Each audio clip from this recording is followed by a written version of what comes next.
Right now I'm in Brooklyn, and I'm getting ready to surprise Emma with a private reading. Her best friend Sarah set this whole thing up. She reached out to me saying that Emma has been through something absolutely devastating and could really use this connection. Emma thinks she's just meeting Sarah for coffee at their favorite spot, a little cafe called Buttercup that apparently means a lot to both of them. She has no idea what's about to happen. This is our pull-off location, just around the corner. Sarah texted me 5 minutes ago saying Emma just arrived. I can feel the energy already. There's a strong male presence with me, and I can tell he's excited, almost anxious to connect. That's always a good sign. It means the soul on the other side has been waiting for this moment. I'm a little nervous, to be honest. Surprising people is always intense, because you never know how they're going to react. But Sarah told me Emma desperately needs this. She's been stuck, unable to move forward from her loss. So here we go. I walk into Buttercup, and immediately I spot them. 2 women sitting by the window. One of them, a brunette with kind eyes, sees me and her face lights up. That must be Sarah. The woman next to her, blonde hair pulled back in a ponytail, wearing an oversized sweater, hasn't noticed me yet. That's Emma. Sarah stands up quickly. Oh my God, is that? Emma turns around, confused. Her eyes meet mine, and I watch the recognition wash over her face. Her hand flies to her mouth. Hi, Emma, I say, walking over. My name is Elias. Oh my God, she whispers. You're the medium. From the videos. I am. I smile gently. I came all the way from California to surprise you with a reading. Emma looks at Sarah, then back at me, her eyes filling with tears. Are you serious? This is real? This is very real, I tell her. If you're up for it, I'd love to sit down with you. She nods, unable to speak, and I can see her hands trembling as she pulls out a chair for me. Sarah gives her friend's shoulder a squeeze and quietly excuses herself, leaving us alone at the table. Emma finally finds her voice. I can't believe this is happening. I never thought. I mean, I've watched your videos, but I never imagined. I know it's a lot to take in, I say softly. Take a breath. There's no rush. She does, closing her eyes for a moment. When she opens them, I can see the hope mixed with fear. I'm hoping to connect with my husband, she says quietly. Daniel. We ... Her voice breaks. I know this is difficult, I tell her. But I want you to understand something. This isn't just a reading. This is an experience. This is about you knowing, without any doubt, that your loved ones are still with you.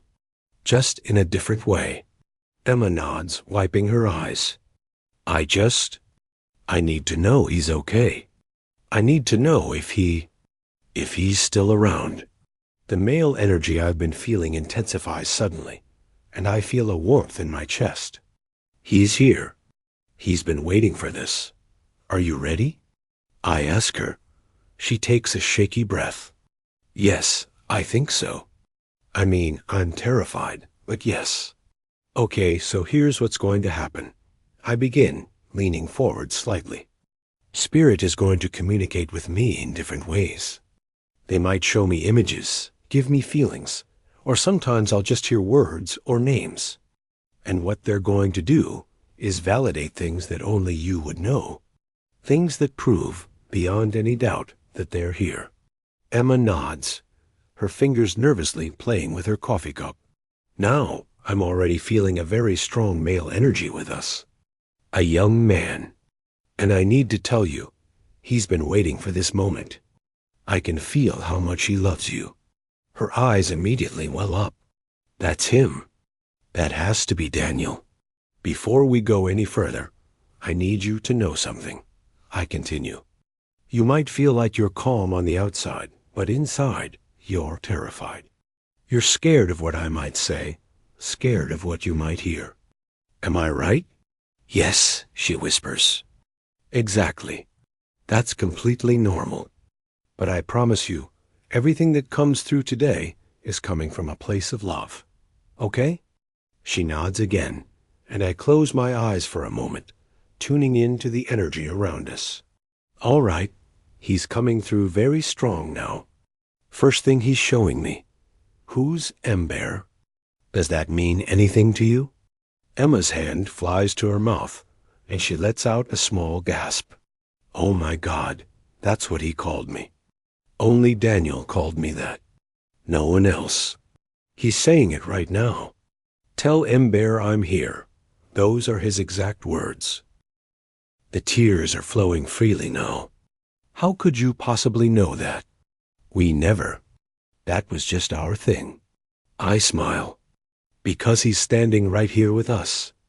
And he's so happy to finally be able to talk to you like this. Emma is shaking now, trying to compose herself. I can't believe this. I really can't. Believe it, I tell her. Now he's showing me something else. Music. A specific song. I'm hearing the lyrics, thinking out loud over and over. Does that mean something? Her jaw drops. That was our first dance song. At our wedding. Thinking Out Loud by Ed Sheeran. He's showing me you two dancing. And he's making me feel this overwhelming love, this joy. He wants you to know that moment was perfect. Emma breaks down completely now, sobbing into her hands. When she looks up, her mascara is running, but there's something else in her eyes now, wonder. Daniel was a firefighter, she says, her voice thick with emotion. He was the strongest, bravest person I knew. Everyone loved him. He had this huge heart, and he made everyone around him feel special. But with me, he was different, softer. He used to say I was the only person who got to see the real him. And he's showing me that right now, I tell her. He's showing me how much he loved making you laugh. Did he do silly impressions or something? A laugh escapes through her tears. Yes, oh my God, yes. He did terrible impressions of actors. He thought he was so good at them, but they were awful. He's laughing right now. He knows they were bad. Emma is smiling now, even through the tears. This is real. This is really happening. It is. And Emma, I need to ask you something. Do you still have his wedding ring? She immediately reaches under her sweater and pulls out a chain. Hanging from it is a gold band. I wear it every day. I never take it off. He knows. He sees you touch it when you're having a hard day. He sees you hold it at night. And he wants you to know that every time you touch that ring, he's right there with you. Now, he's showing me something specific about time. I continue, watching Emma carefully. I keep seeing the number 12 and October. How do you connect with October 12th? Emma's breath catches. That's our wedding day. October 12th. It was exactly 1 year ago. He knew you were thinking about it. He's been with you this whole past week, hasn't he? As that anniversary approached? Yes, she whispers. I've been a mess. I couldn't sleep. I kept replaying everything in my mind. He knows. And there's something else he's showing me. Something you do that no one else knows about. Something with your wedding dress. Emma, do you still have your wedding dress? She looks down, embarrassed. Yes, This is going to sound crazy. Nothing sounds crazy to me, I assure her. I take it out. And I sleep in it. I know it's not healthy, but I just want to feel close to him. I want to go back to that day when everything was perfect. I feel a wave of emotion from Daniel's spirit, not judgment, but pure love and sadness for her pain. He sees you do that, and he doesn't think it's crazy. He understands. But Emma, he's also showing me that you're stuck in that moment. You're frozen in time on October 12th, and he's worried about you. Of course I'm stuck, she says, her voice breaking. How am I supposed to move forward? How am I supposed to just go on with my life when he's gone? We're going to get to that, I tell her gently. But first, I need to talk about what happened. About his passing. Is that okay? She tenses immediately, her whole body going rigid. I don't know if I can talk about it. I understand. But he needs you to hear this. He needs you to understand what happened that night. Emma nods slowly, wiping her eyes. Okay. I close my eyes, and suddenly, I'm overwhelmed with physical sensations. There's a pressure in my chest, a tightness. My heart feels like it's racing, and then ... nothing. Sudden darkness.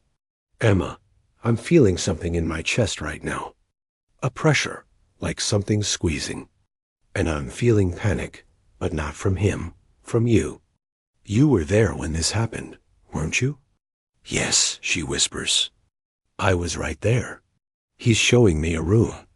A hotel room. And it's late at night. Very late. 2 a.m, maybe 3. It was 2 a.m., she confirms, her face pale. And Emma, I need you to understand something. What I'm feeling right now. This wasn't an accident. This wasn't something anyone could have prevented. Your husband's heart just ... stopped. Am I right? She nods, tears streaming down her face. The doctors said it was a massive heart attack. He had an undiagnosed heart condition. We had no idea. No one had any idea. He's making me understand that it happened very fast. One moment he was there, and then he just collapsed, Emma says, her voice barely audible. We were in our hotel room. It was our wedding night. We'd been married for 6 hours. 6 hours. We were so happy. And then he said he didn't feel well. He said his chest hurt. And before I could even react, he fell. He collapsed right in front of me. The energy in the room shifts, becoming heavier. I can feel Daniel's urgency now. He needs her to hear what he has to say. Emma, I need to ask you something, and I need you to be honest with me. Do you blame yourself for what happened? She looks at me, and in her eyes, I see the answer before she speaks. Yes, she admits. Every single day. Because at the reception, he was sweating. He seemed tired. And I noticed, but I thought he was just nervous or hot from dancing. I didn't think. I should have known something was wrong. I should have made him go to the hospital right then. And you carry that burden every day, don't you? You feel like you should have protected him. You feel like you let him down. I did let him down. She cries. I was supposed to be his wife. I was supposed to take care of him. And I failed. I failed him on the most important day of our lives. Emma, he's showing me something very specific right now, I say, leaning forward. He's making me feel what you felt in that moment. The panic. The terror. And I can see you. You were still in your wedding dress, weren't you? She nods, sobbing. I never got to take it off. I never got to. We never got to have our wedding night. Not really. He's showing me you trying to save him. You were doing CPR, pressing on his chest. You were screaming for help. And Emma, you were begging him to wake up. You were saying, please don't leave me. Please just wake up. How do you know that? She gasps. No one. I never told anyone exactly what I said. The paramedics came, and the hotel staff, but I never told anyone what I said to him in those moments. Because he heard you. Even though his physical body was shutting down, his soul heard every word. And he's telling me now that the hardest part wasn't dying. It was watching you in that pain, and not being able to comfort you. Emma is shaking uncontrollably now, and I reach across the table and take her hand. Tell me what happened after. I know this is hard, but he needs you to say it out loud. She takes several deep breaths before she can speak. The paramedics came. They tried everything. They shocked him with the defibrillator. They did CPR. They rushed him to the hospital. And I rode in the ambulance with him, still in my wedding dress, with his blood on it. And I kept thinking, this isn't real. This can't be happening. We just got married. We just said our vows 6 hours ago. Her voice is raw now, every word painful. They worked on him for 45 minutes at the hospital. But he was already gone. The doctor came out and told me he was gone. And I didn't believe it. I couldn't believe it. I demanded to see him. So they took me back, and there he was, on the table, and he looked like he was just sleeping. And I climbed up on that table, in my wedding dress, and I laid down next to him. And I just held him, for I don't know how long, until someone finally made me leave. The cafe is completely silent except for Emma's quiet sobs. I can feel Daniel's presence so strongly now, and there's so much love, so much sorrow for what she went through. The week that was supposed to be our honeymoon, she continues, I spent planning his funeral. I had to call all our wedding guests and tell them he was dead. I had to return wedding gifts. I had to figure out how to keep living when the person I loved most in the world was gone. And you've been replaying that night ever since, haven't you? I asked gently. Every single night. I see it over and over. I see him collapse. I see myself doing CPR. I see the paramedics rushing in. I see the hospital. I see his face when they let me say goodbye. And I keep thinking about all the things I should have done differently. You think that if you'd noticed the signs earlier, the sweating, the tiredness, you could have saved him. Yes. If I had just paid more attention. If I had just insisted he see a doctor during the reception. If I had called 911 the second he said his chest hurt, instead of wasting precious minutes panicking. Maybe they could have saved him. Maybe he'd still be here. And that guilt is eating you alive, I say.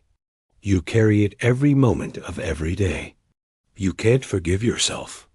You can't move forward. You're stuck in that hotel room at 2 a.m., trying to bring him back. She nods, unable to speak. Emma, he's telling me something very important right now. He's saying that the condition he had, this heart defect, it was a ticking time bomb. The doctors confirmed that, didn't they? Yes, she whispers. They said it was a congenital defect. He was born with it.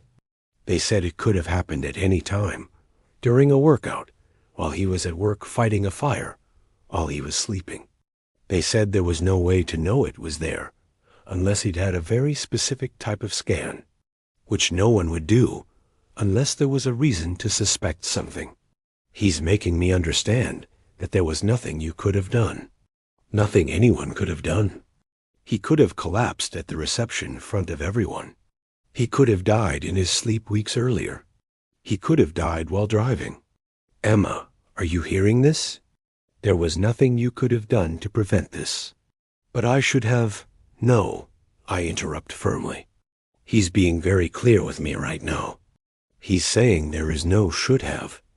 This was going to happen no matter what. And if it had happened any other way, at a fire, in a car, alone, you wouldn't have been there with him. You wouldn't have gotten to hold him. You wouldn't have gotten to tell him you loved him one last time.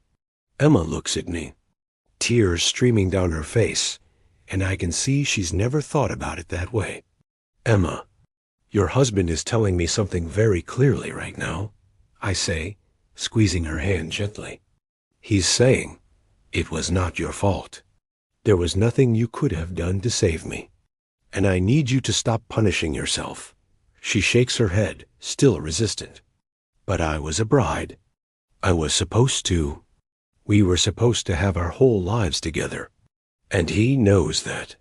He feels that loss too. But he's showing me something else now. He's showing me that when his soul left his body, he didn't feel pain. Emma, are you listening?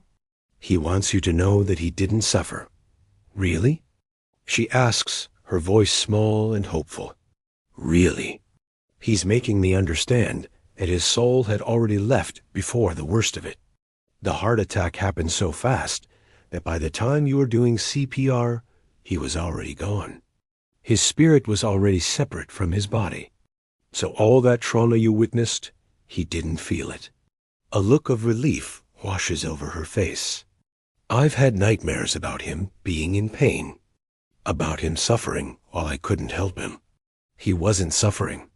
And more than that, he's showing me that he wasn't afraid.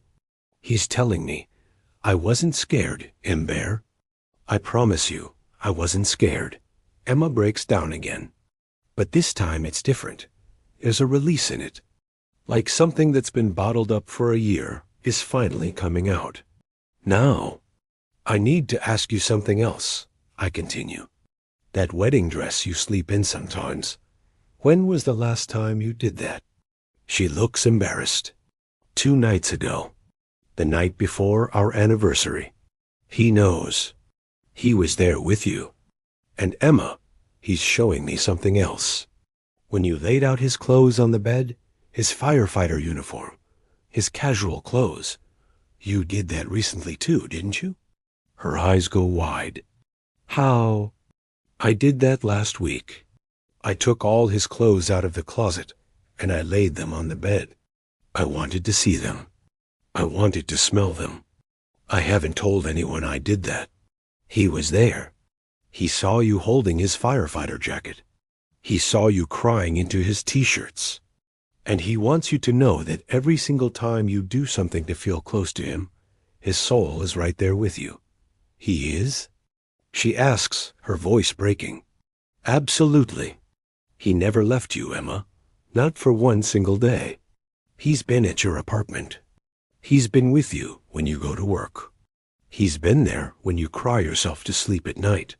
He sees everything, and he's been desperately trying to let you know he's still here. I talk to him, she admits. Every night before I go to bed, I talk to his picture. I tell him about my day. I tell him I love him. I tell him I'm sorry. Do you think he hears me? He hears every single word, I assure her. And he's telling me right now that he wants you to stop apologizing. He doesn't want you to say I'm sorry anymore, because there's nothing to be sorry for.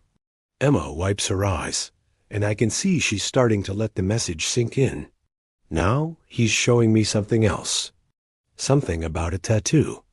Were you planning to get a tattoo of him? She nods quickly. Yes.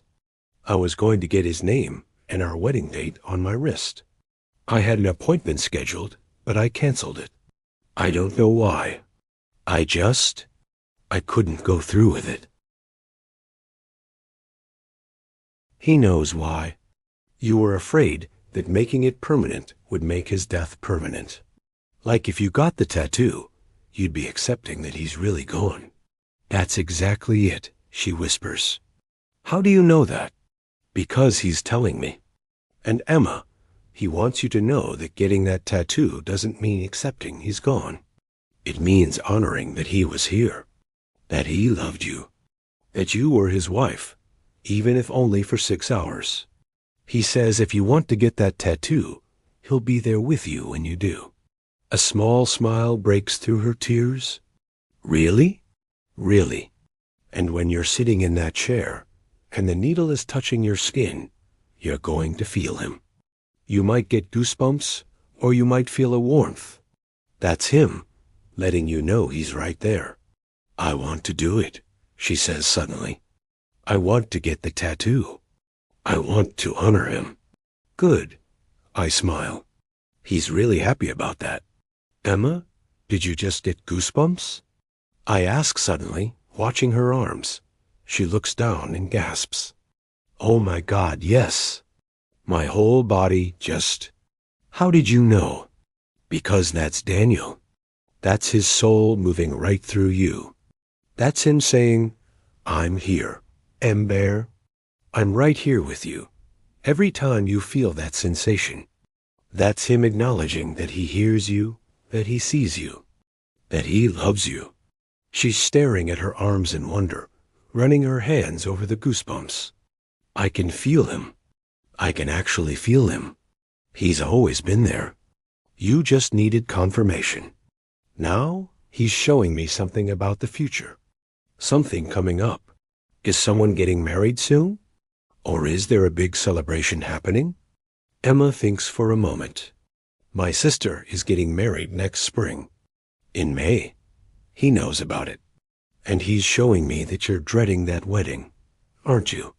You don't want to go. She nods, fresh tears forming.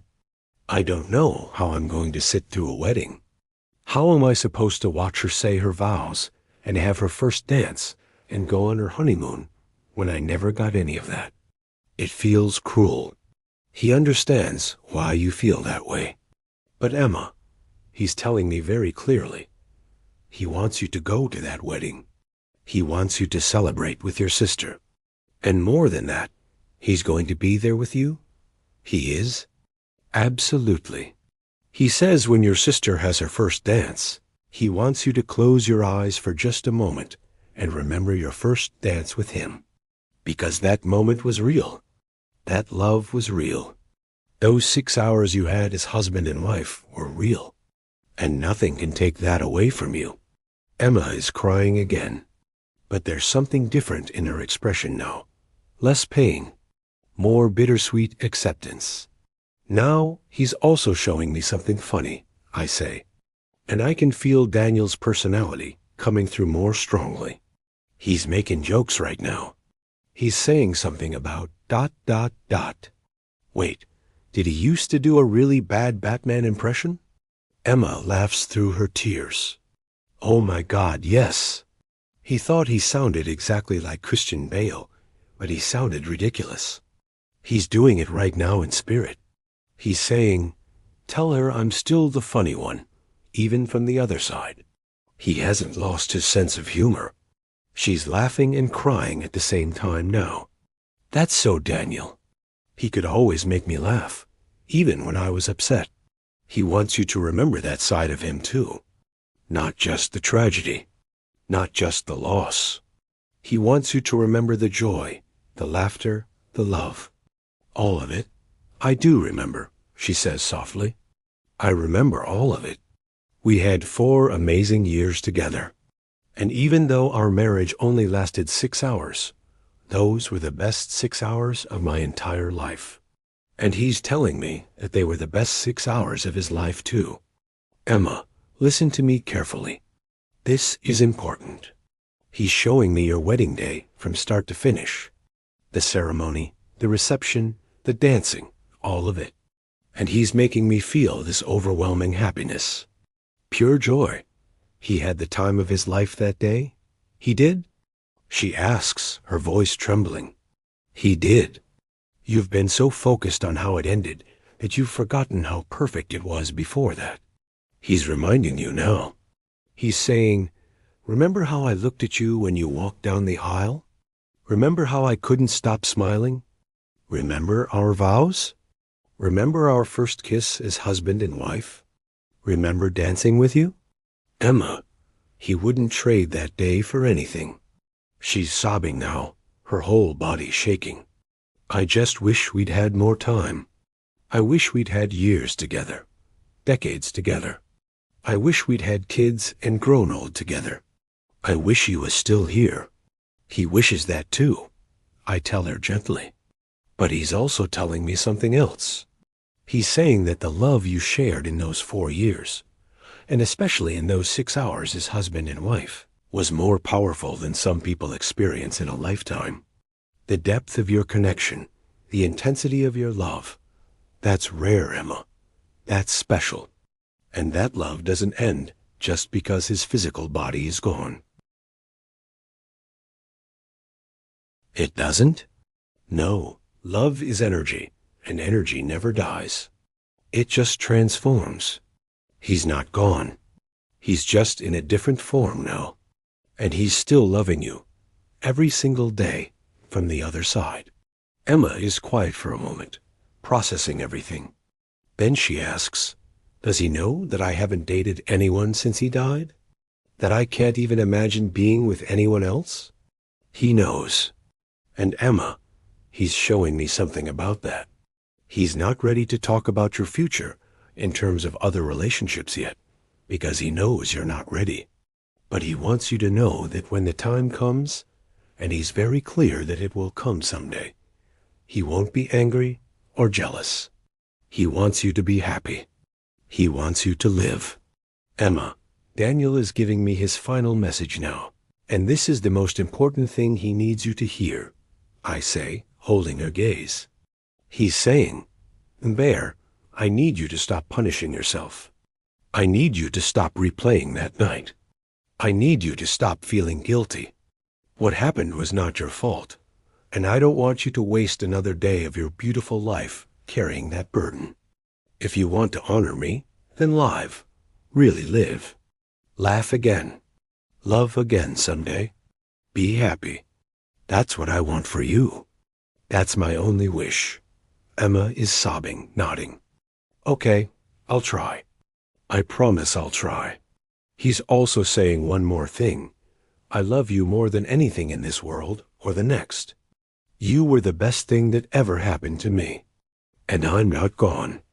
I'm right here. I'll always be right here.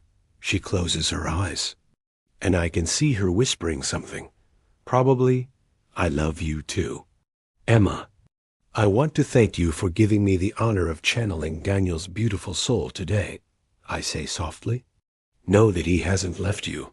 He's with you every single day, in every moment. And he's so incredibly proud of you. Thank you, she whispers. Thank you so much. This changed everything for me. We stand, and she hugs me tightly. When she pulls back, there's something different in her eyes, a lightness that wasn't there before. As I watch her walk away, I can still feel Daniel's presence. And I know that for the first time in a year, Emma Rodriguez is going to go home and feel hope instead of just grief. That's why I do this work. To help people know that love never dies. If this story touched your heart, please like, comment, and subscribe to the channel to receive more spiritual counseling.